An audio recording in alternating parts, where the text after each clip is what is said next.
সম্পর্কের কারণে হঠাৎ আমার ফোন দিয়ে বলছে যে তোমার বাচ্চা আমার পেটে, 3 মাসের বাচ্চা। আমি তো তখন শোনার পর পাগল হয়ে গেলাম, কি বলতেছো তুমি এসব কথা? এখন তখন প্রস্তাবে আমাকে বিয়ে করতে হবে, আমার সাথে কোনো কমই সম্ভব না, তুমি আমার ছাত্রী, তোমাকে আমি বিয়ে কীভাবে করবো? তো শেষে আমাকে 40 লক্ষ টাকা দিতে হবে, তো যদি না দাও তাহলে ভিডিও ভাইরাল করে দেবো। আমি কিসের ভিডিও, আমি তো তাও জানি না কি ভিডিও আছে না, সেটাও আমার জানা নাই। আর ওর পেটে বাচ্চা হওয়ার প্রশ্নই ওঠে না, এই ধরনের কোনো কিছুই নাই যে তার পেটে আমার বাচ্চা হবে।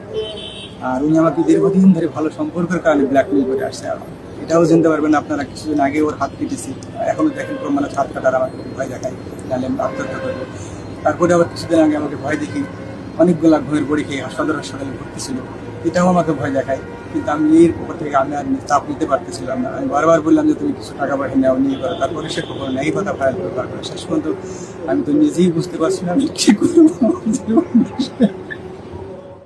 আমি তাকে বিয়ে করতে চাই।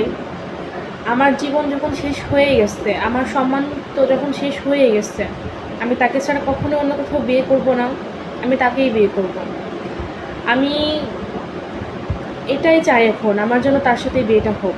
তাকে যেভাবে হোক আমাকে বিয়ে করতে হবে, আমি তাকে ছাড়া অন্য কোথাও কখনোই বিয়ে করব না, আমি তাকেই বিয়ে করতে চাই। আমার দাবি একটাই, আমি তাকে বিয়ে করব।